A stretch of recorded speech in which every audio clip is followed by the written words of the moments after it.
Olá, bem-vindos ao Mundo da Lua, o seu canal de audiobooks. Eu sou a Lua e hoje eu vou ler para vocês. Se quiser acompanhar o restante do livro, não se esquece de se inscrever no canal para você ficar sabendo quando saem os próximos capítulos. Obrigada e boa leitura!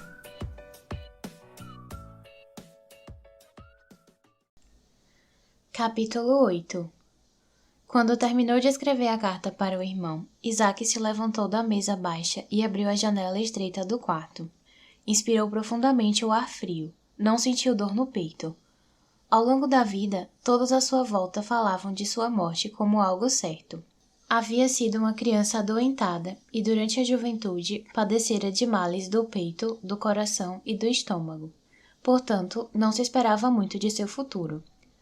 Quando Isaac terminou o seminário, até ele ficou surpreso por estar vivo para ver aquele dia. Curiosamente, toda aquela conversa sobre sua morte inevitável não o havia desencorajado. Ele praticamente se acostumara com a morte. Sua fragilidade tinha reforçado a convicção de que precisava fazer algo importante enquanto ainda houvesse tempo. Seu irmão, Samuel, o mais velho dos três, nunca ficava doente, mas morreu jovem. Foi brutalmente espancado pela polícia colonial depois de um protesto e não sobreviveu à prisão. Isaac decidiu então que levaria uma vida mais corajosa. Havia passado a juventude dentro de casa com a família e os tutores, e o período em que foi mais saudável foi quando estava no seminário, trabalhando como ajudante do pastor de sua igreja. Em vida, Samuel tinha sido uma luz resplandecente no seminário e na igreja. E Isaac acreditava que o irmão morto continuava a cuidar dele agora, da mesma maneira que fizera quando ele era menino.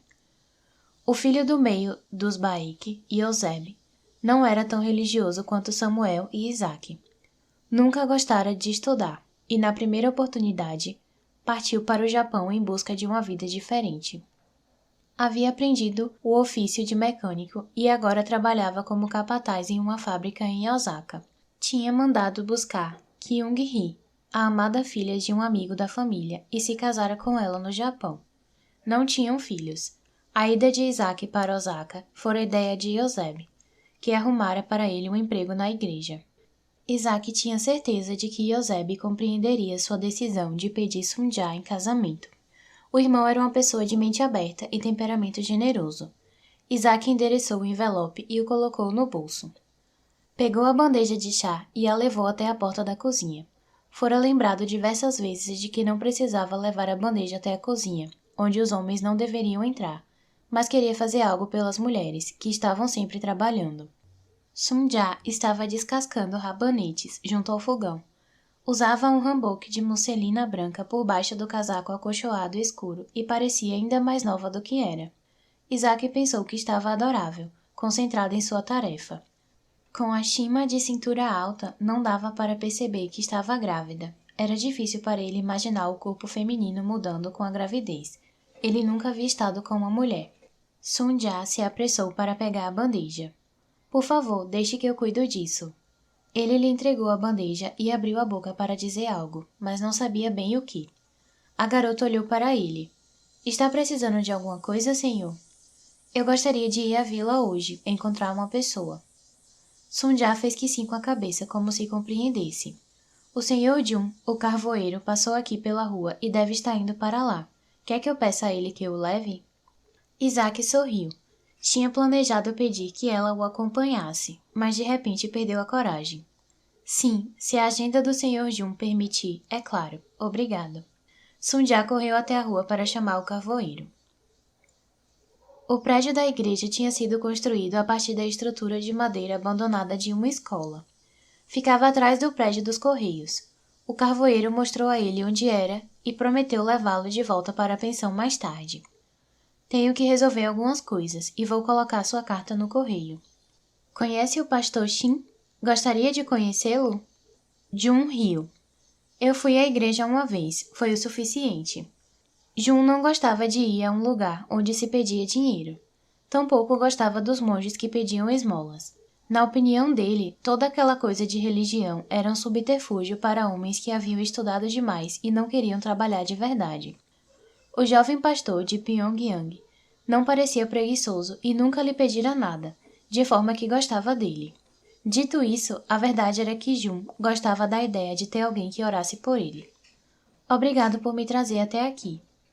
Não foi nada. Não fique aborrecido por eu não querer ser cristão. Sabe, pastor Baek, não sou um homem bom, mas também não sou um homem mau.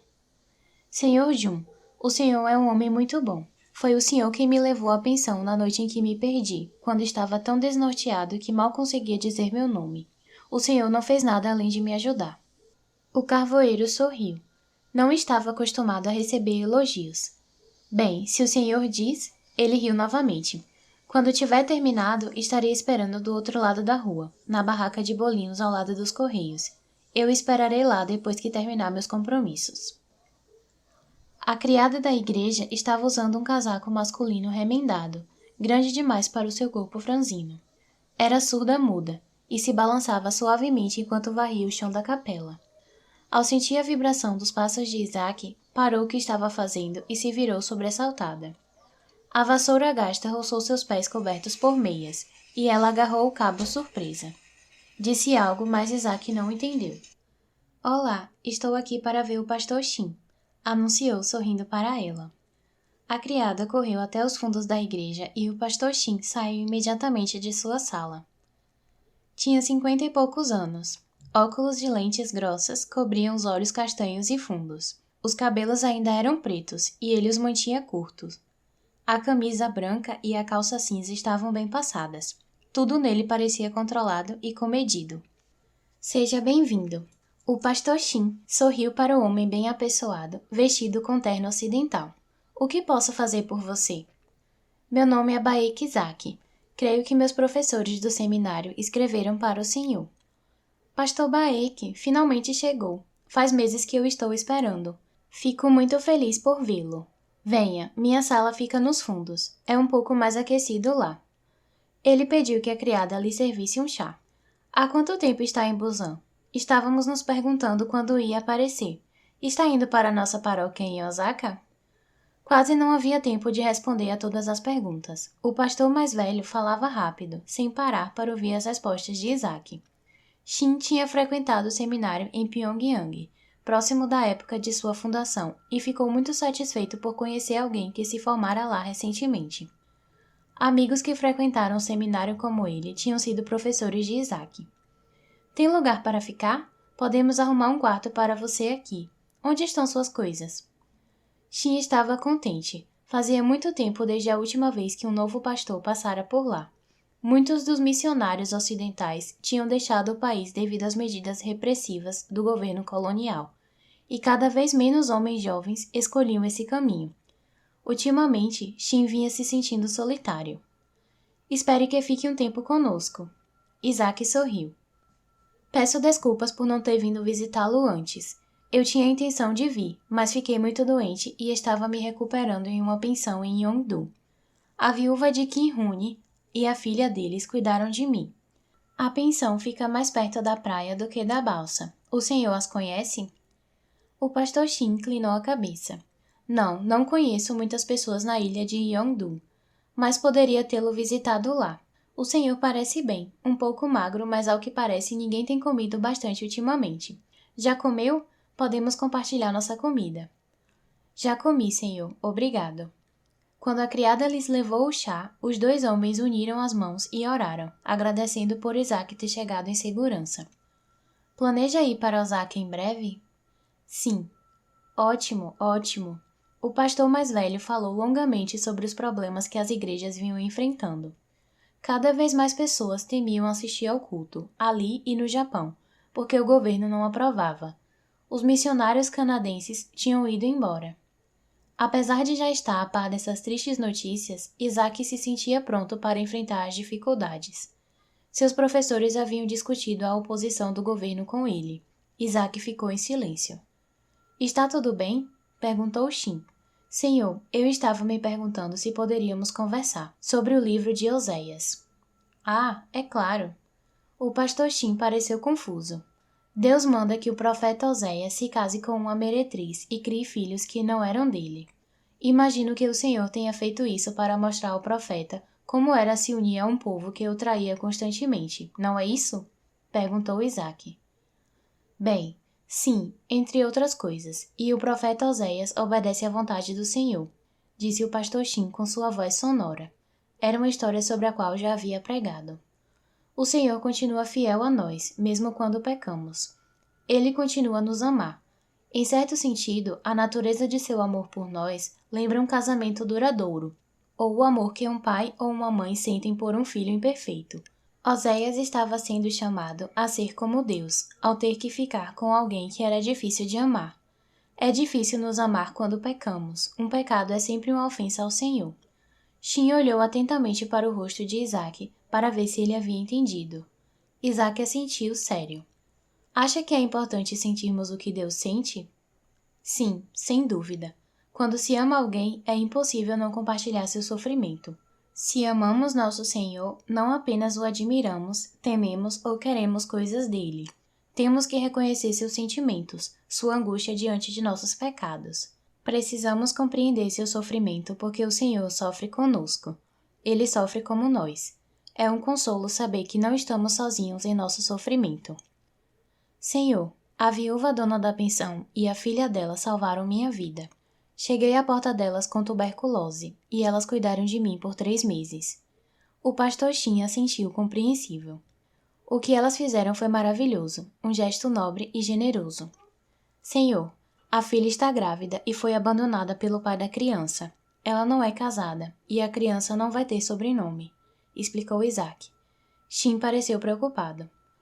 Acho que deveria propor a ela que se case comigo. E se ela aceitar, eu a levo para o Japão como minha esposa. Se ela aceitar, gostaria que nos casasse antes de eu partir. Ficaria honrado se... O pastor Shin cobriu a boca com a mão direita. Os cristãos faziam coisas assim. Sacrificavam posses e até a própria vida. Mas essas decisões deviam ser tomadas por uma boa razão e com seriedade. São Paulo e São João tinham dito: examinai tudo. Você escreveu a seus pais falando a respeito? Não, mas acho que eles compreenderiam. Eu me recusei a casar até agora, e eles já não esperam que eu faça. Talvez fiquem contentes. Por que se recusou a casar? Desde que nasci, sou um inválido. Nos últimos anos, as coisas melhoraram, mas fiquei doente outra vez na viagem para cá. Ninguém na minha família esperava que eu vivesse até depois dos 25 anos. Tenho 26. Isaac sorriu. Se tivesse me casado e tido filhos, teria deixado uma viúva jovem e, quem sabe, alguns órfãos. Sim, compreendo. A essa altura eu já deveria estar morto, mas estou vivo, Senhor. Fico muito feliz por isso, graças a Deus. Shin sorriu para o rapaz, sem saber como protegê-lo de seu desejo de fazer tal sacrifício. Acima de tudo, estava incrédulo. Não fosse pelas calorosas cartas de seus colegas de Pyongyang atestando a inteligência e a competência de Isaac, teria achado que ele era um lunático religioso. O que a moça acha dessa ideia? Não sei, ainda não falei com ela. A viúva só me contou sobre a situação da filha ontem. E à noite, antes de fazer minhas preces, me ocorreu que há algo que posso fazer por elas. Dar à mulher e à criança o meu sobrenome. O que meu sobrenome representa para mim? É apenas uma questão de graça divina que eu tenha nascido homem para poder dá-lo aos meus descendentes. Não é culpa da moça ter sido abandonada por um canalha. E mesmo que o pai seja má pessoa, a criança que está por nascer é inocente. Por que deveria sofrer? Sem um sobrenome, será condenada ao ostracismo.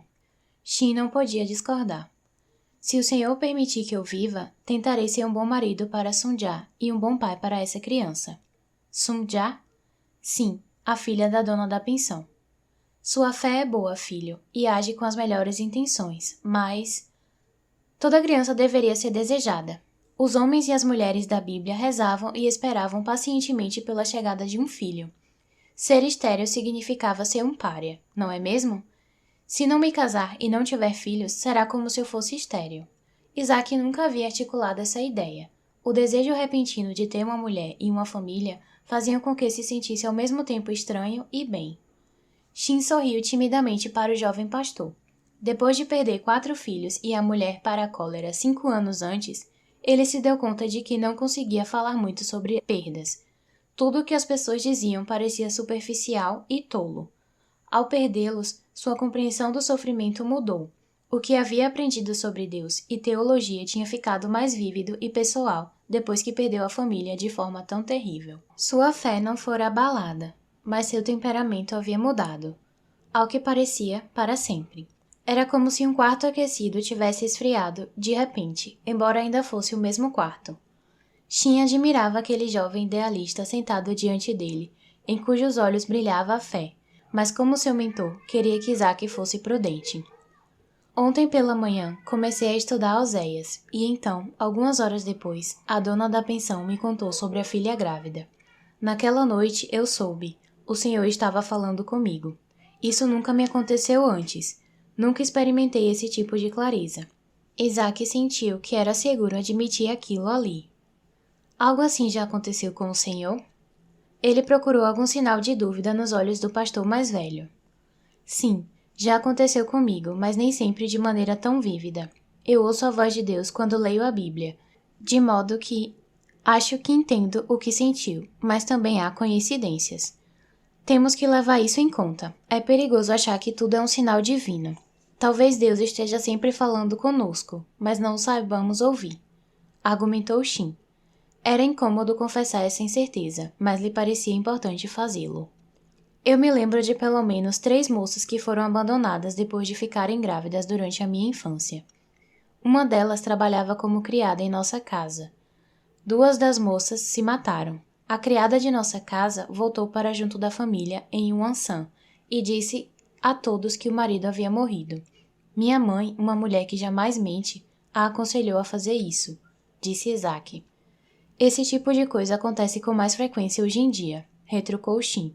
São tempos difíceis. A hegemonia da pensão salvou minha vida. Talvez minha vida possa ter serventia para essa família. Eu sempre quis fazer algo importante antes de morrer, como meu irmão Samuel. Shin assentiu. Ficara sabendo, por intermédio dos amigos do seminário, que Samuel Baek tinha sido um dos líderes do movimento de independência. Talvez minha vida possa ter valor. Não em uma escala tão grandiosa quanto a do meu irmão, mas para algumas pessoas. Talvez eu possa ajudar essa moça e o filho dela. E eles estarão me ajudando também, pois terei minha própria família, o que é uma grande bênção, não importa como se encare a questão. O jovem pastor não se deixaria dissuadir. Shin respirou fundo. Antes que você faça qualquer coisa, eu gostaria de conhecê-la. A mãe dela também. Vou pedir que venham até aqui. Se Sunja concordar em se casar comigo, é claro. Ela não me conhece muito bem. Isso não tem muita importância. Shin encolheu os ombros. Eu só fui ver minha esposa no dia do casamento. Compreendo o impulso que eu levo a querer ajudar, mas o casamento é um compromisso sério que se assume diante de Deus. Sabe disso. Por favor, traga-as aqui quando puder. O pastor mais velho colocou as mãos nos ombros de Isaac e rezou por ele antes que partisse.